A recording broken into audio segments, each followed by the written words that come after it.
조태양의 책 이야기. 오늘도 지난번에 이어 노벨상 수상작이죠.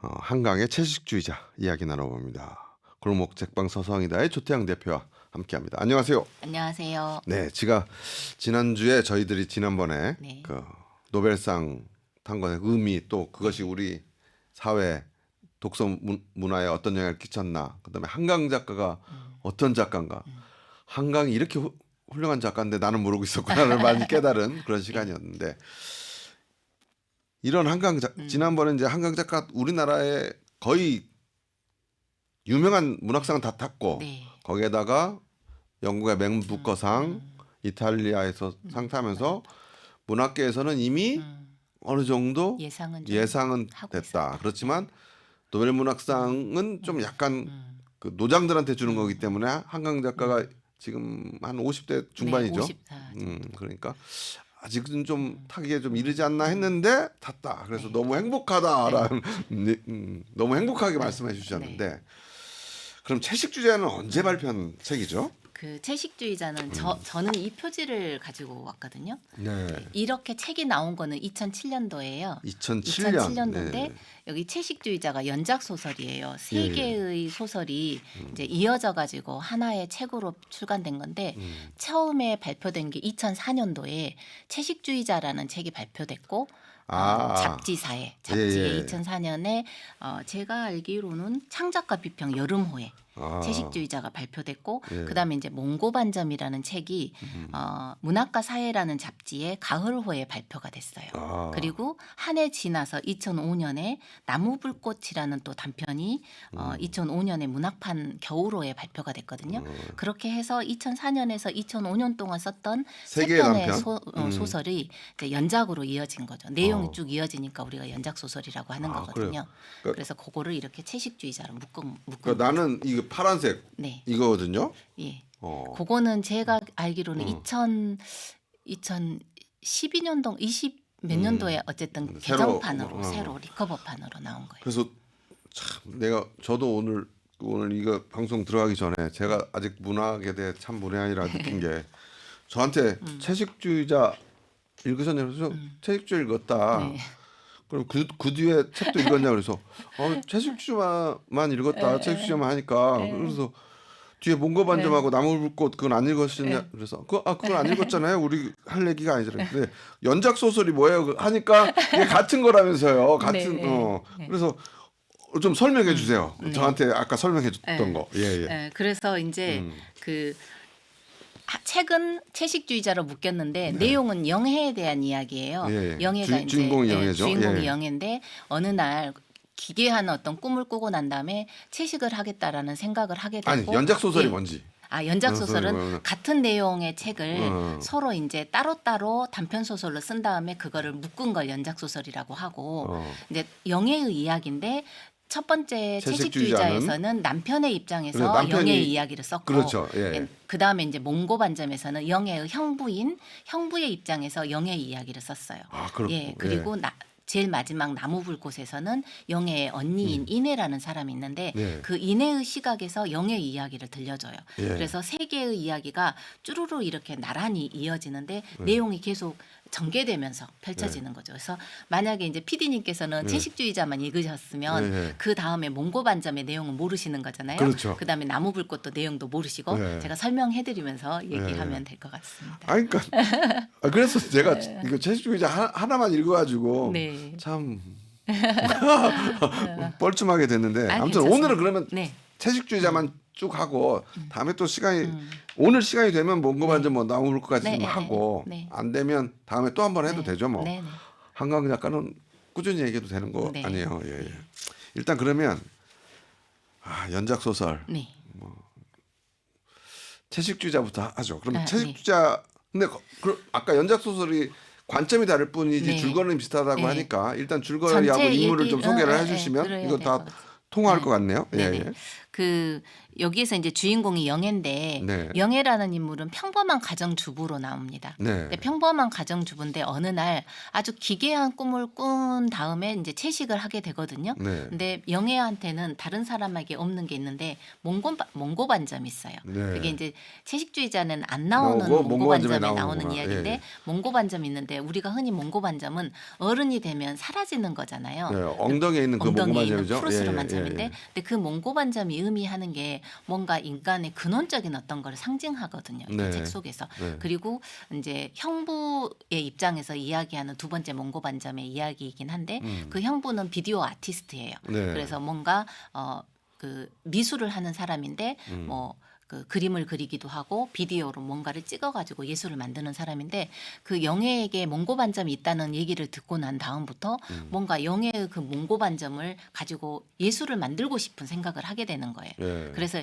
나중에 이제 영애의 몸에 맨몸에 이렇게 꽃이나 나무를 그리고 네. 이제 그런 거를 비디오로 촬영하는 이야기거든요. 그게 몽고반점. 예, 몽고반점. 네. 근데 거기서 이제 조금 논란이 되었었던 게 형부가 그런 예술을 하는 사람인데 본인에게도 뭔가 어떤 그 추구하는 게 있어요. 근데 그걸 영애를 통해서 이제 약간 해소를 하려고 하는데 그게 뭐냐면 자기에게도 알몸으로 본인에게도 꽃과 나무를 그린 다음에 영애하고 어떤 성적인 결합을 하거든요.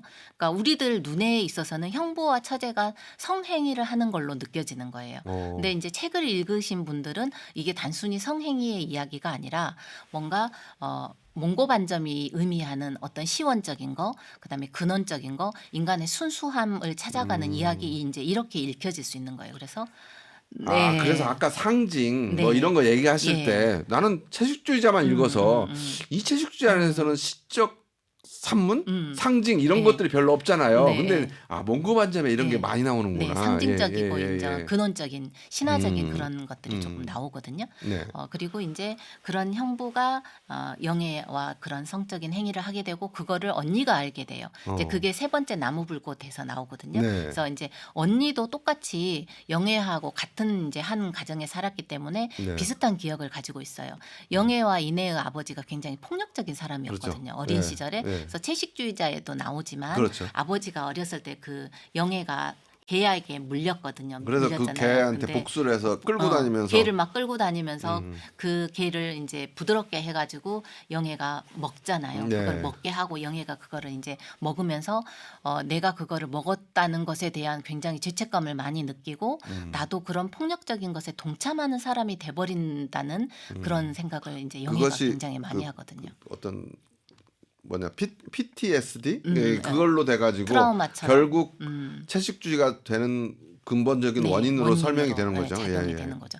그래서 이제 근데 이내는 똑같이 영애하고 한 가정에 살았는데 이내는 그거를 모두 감내하는 삶을 살아요. 그래서 나무불꽃에서 보면은 남편이 그렇게 그 자기 여동생과 성행위를 하고 네. 그렇게 했음에도 불구하고 물론 이제 이혼은 했지만 하게 되었지만 그런 부분은 이제 동생을 이해하게 되고 동생을 끝까지 자기가 책임지려고 하는 그런 게 있거든요. 그래서 동생은 정신병원에 들어가게 되는 거고 그 정신병원에 들어간 동생을 일주일마다 찾아다니면서 이내가 이제 이렇게 방문을 하는 이야기거든요. 근데 결국은 영애가 정신병원에 있으면서 자기는 나무가 되겠다라고 하는 거예요. 그래서 아무것도 먹지 않아요. 섭취하지 않아요. 그러니까 채식주의자를 넘어서 이제 넘어서서 음식을 아예 섭취하지 아무것도 않는 먹지 않겠다라는 그런 거가 되는 거죠. 그래서 결국은 결론은 이제 음식을 거부하게 되니까 링겔이나 이런 것으로만 생명을 유지하는데 그걸로도 끝까지 이제 생명이 유지가 되지는 않겠죠. 그래서 결국은 결국 영애는 나무처럼 되는 거네. 나무처럼 되는 그런 이야기예요. 그래서 그 부분까지 읽으셨으면 오늘 얘기할 게 굉장히 만약에 그 부분까지 읽었으면 우리 2부로 안 끝나고 3, 4부까지 갈 수도 있는데. 그럴 수가 있어요. 예. 그래서 이제 영애 같은 경우는 그런 뭐랄까 채식주의자가 되고자 하는 네. 말하자면 다른 사람에게 피해를 끼치지 않고 타인의 생명을 착취하지 않는 사람이 되겠다라는 그런 소망을 가지고 있는 사람이고 네. 또 몽고반점을 가지고 있다는 거에서도 뭔가 순수함을 가지고 있는 사람으로 상징적인 인물이라고 생각할 수 있다면 네. 그런 영예를 알아보고 그다음 비디오 아트로 이렇게 만들고자 하는 형부는 형부라는 사람도 그런 영예를 알아본 사람이기 때문에 뭔가 아직은 순수함을 간직하고 있는 사람이다. 이제 저는 그렇게 해석을 했어요. 네. 그러니까 그냥 소설의 그 서사 자체로만 보면 뭔가 윤리적으로 논쟁적인 어떤 소설일 수가 있거든요. 네. 그래서 발표 당시에도 굉장히 화제가 됐었던 소설이기는 해요. 이게 몽고 반점이. 근데 그 몽고 반점에 이상문학상을 줬단 말이에요. 네. 그랬다는 거는 그 이상문학상을 심사하는 사람들이 그만큼의 어떤 의미 있는 게 이 작품 속에 있다라고 인정을 했다는 얘기거든요.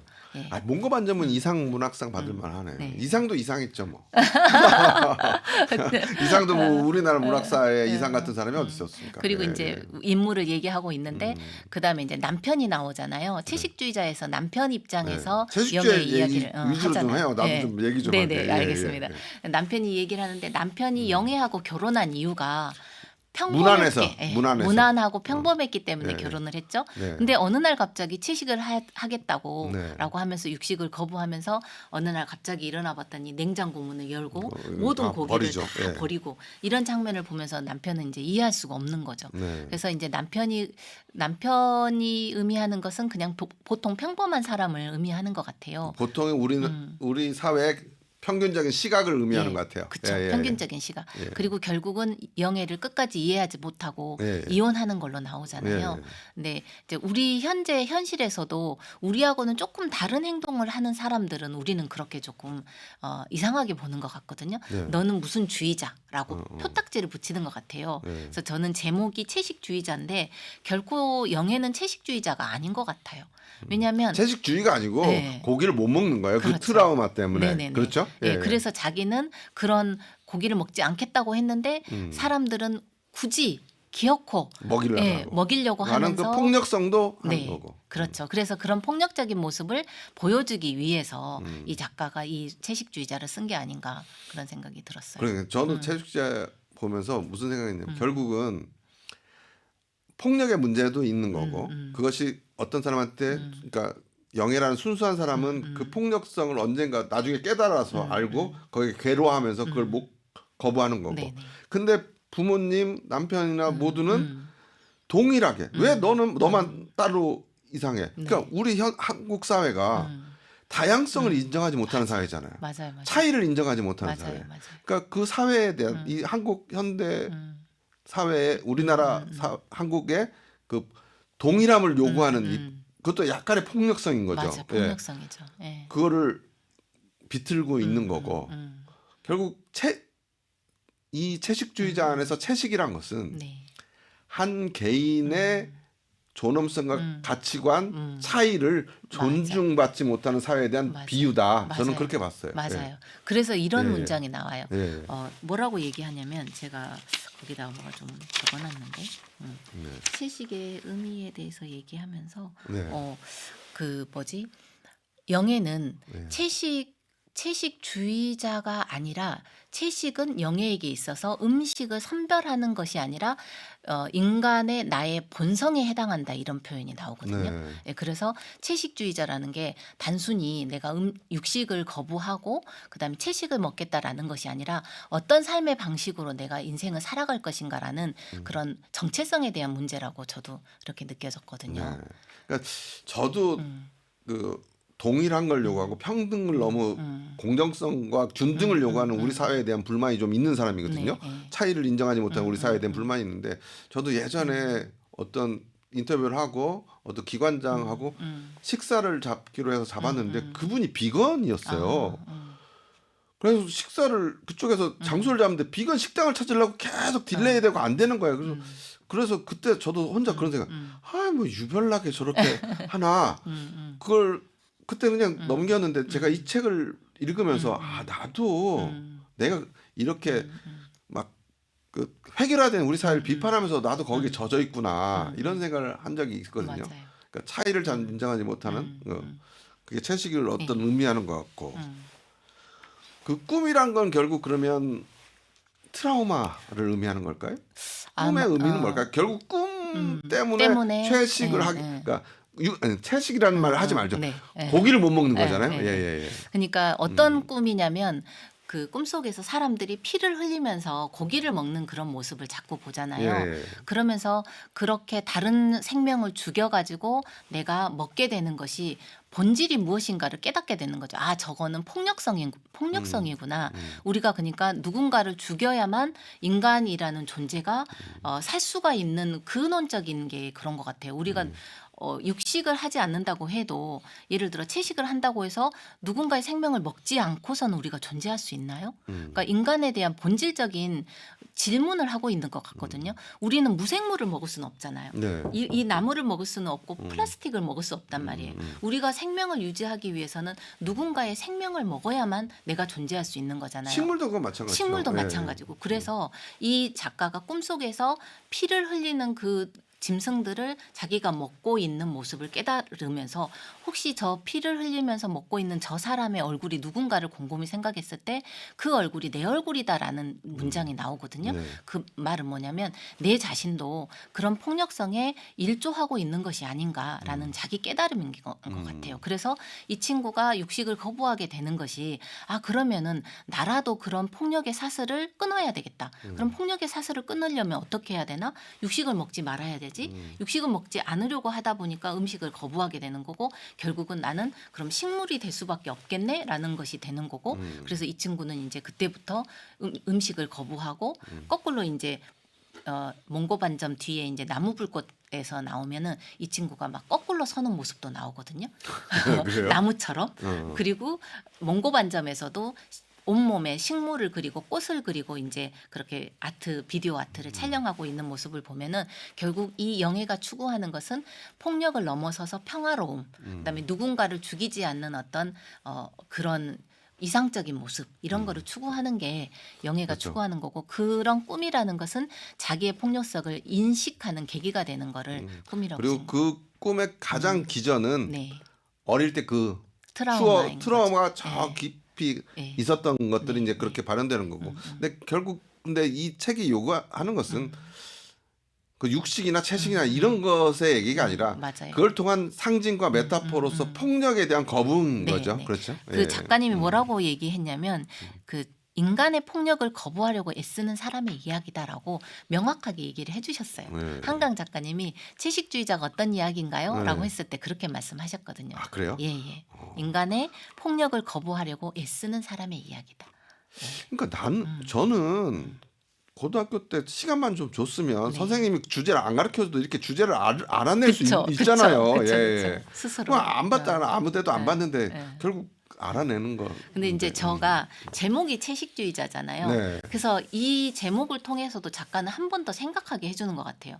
자, 내가 채식주의자라고 썼어. 이거 채식주의자에 대한 이야기일까? 아니야. 누군가에게 표딱지를 붙이는 거. 채식주의자라고 얘기를 하는 것에 걸려 넘어지지 말라는 얘기죠. 채식주의는 네. 또 카테고리지어서 우리랑 다른 어떤 세력이라고 사람을. 보지 마라. 네, 그것까지도 네. 담고 있다. 네, 아, 저는 그렇게 생각을 했습니다. 근데 그러면 여기까지 결말이 저는 이해가 안 돼. 전 결말 마지막에 그러니까 뒤에 그 몽고 반점하고 이건 내가 안 읽었다 그러잖아요. 채식주의 마지막 그 손에 예. 새를 그 예. 부분을 한번 채식주의자의 마지막 예, 예. 그 부분은 예. 이렇게 나오잖아요. 예.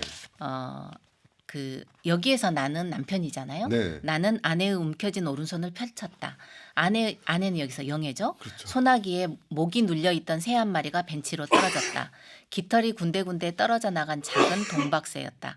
포식자에게 뜯긴 듯한 거친 이빨 자국 아래로 붉은 혈흔이 선명하게 번져 있었다. 네. 자, 채식주의자가 되려고 했었고 말하자면 육식을 거부하고 식물적인 존재가 되고 싶었던 영애가 새를 이렇게 소나기에 가지고 있었고 그다음에 그 새를 물어뜯은 흔적이 있었단 말이에요.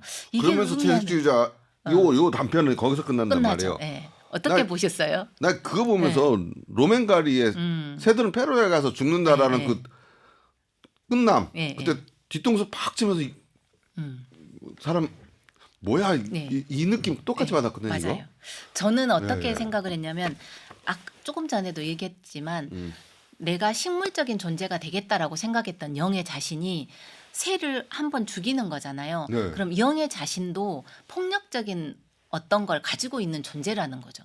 영애도 이제까지 그런 육식 중심의 그런 시스템에 있었던 사람이라는 자기 자각이라고 저는 생각이 들거든요. 아, 폭력에 대한 거부지만 결국 나는 인간한테 내재된 폭력성을 폭력의 본성을 영예를 보여주는 통해서 다시 한번 보여주면서 네. 그래서 그 다음의 이야기는 이런 폭력성을 넘어서서 영애가 이제 몽고반점을 통해서 식물이 되고 나무불꽃을 통해서 정말로 식물로 아예 거꾸로 선 존재가 되는 것까지 이어지는 거예요. 그러니까 제가 자기의 그걸 존재를 뒤에를- 바닥을 알지 못하면 새로운 존재로 나아가지 못하는 것 같아요. 예. 그래서 자기 존재에 그래서 대한 이게 연작. 네, 자기 존재에 대한 어떤 확인이라고 느껴지거든요. 네. 그래서 새로운 존재로 나아가기 위해서는 내가 어떤 존재인지를 깨달아야 돼요. 내가 어떤 존재인지를 알아야만 내 존재에서 다른 존재로 나아갈 수 있거든요. 그래서 그 마지막 부분은 영애가 자신이 폭력의 어떤 한 사슬 속에서 있는 사람이라는 것을 깨달은 자각하는 순간이 아닌가 이런 생각이 들었어요. 아, 몽고 반점하고 나무 불꽃 읽어봐야 되겠네요. 그렇죠. 예. 네.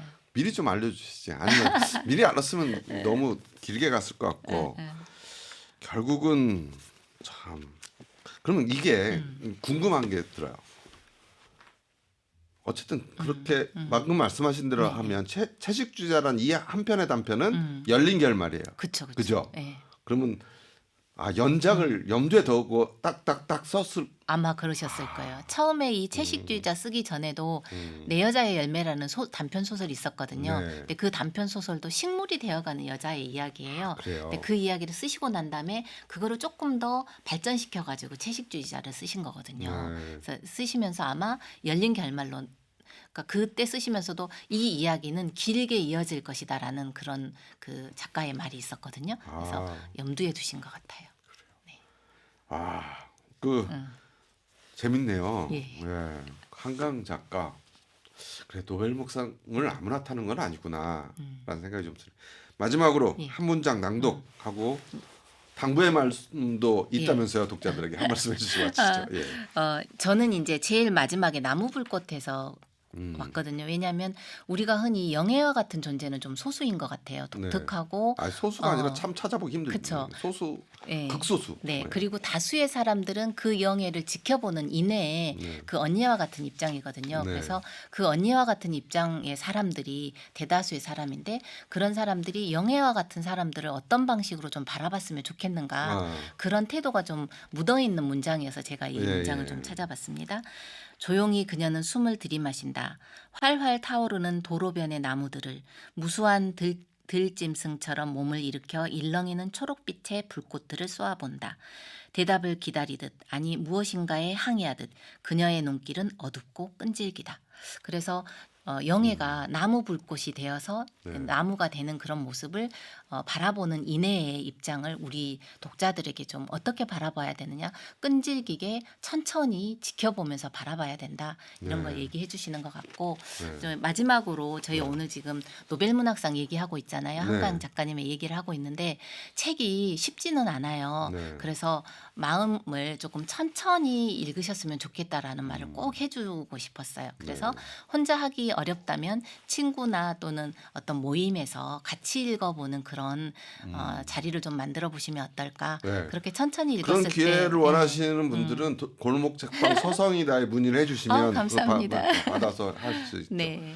저는 사실 채식주의자 그 무지의 소치로 채식주의자 단편 하나만 읽었잖아요. 네.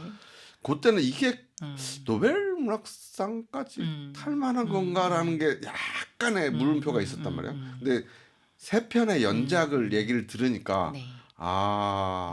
뭔가 아까 말씀하신 그 노벨 문학상의 두 가지 고귀한 사상, 존엄, 이상형의 추구라는 그게 들어가 있구나를 느낀 귀중한 시간이었습니다. 항상 그리고 또 소년이 온다 네. 하고 작별하지 않는다도 같이 읽어봤으면 좋겠어요. 알겠습니다. 아무튼 조태양 대표님이랑 얘기하면서 제가 많이 성장하는 것 같아서 항상 감사를 드립니다. 감사합니다. 오늘 말씀 감사합니다. 네, 감사합니다. 예, 지금까지 한강 작가의 채식주의자 이야기 나눴고요. 지금까지 같이 해주신 분은 골목 책방 서성이다의 조태양 대표와 함께했습니다. 감사합니다.